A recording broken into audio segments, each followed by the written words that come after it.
अरे हमार मेहरुआ कहत हिया कि बड़ा घाम लागता ए राजा, इतना मत खटाई। हमार मेहरुआ कहत हिया कि बड़ा घाम लागता ए राजा, इतना मत खटाई।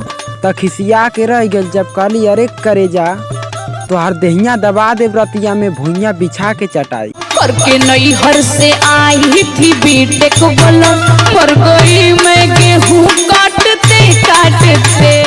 ए राजा तू रहबा बहरे तहाई गेहुआ कटाई कैसे कि तुमसे का बताई कि अखिया में धंसल बा टूड़ा गेहूं के बाली के, कि अखिया में धंसल बा टूड़ा गेहूं के बाली के। ए राजा तू ना आईबा तहाई थ्रेसर में प्रेशर डाली के। ऐसे करी कटनिया बाबे कोमल बदनिया। अरे तू जान के अनजान बना तो अमन कौनो हमार गलती नाई बे भैया, कि तू जान के अनजान बना तो अमन कौनो हमार गलती नाई बे भैया। तू हमके जीजा माना या ना माना, लेकिन तोहार बहनिया हमके माने ले अपन सैया। राउर बहिनी के हम त भतार लागिले, आइल समझ में।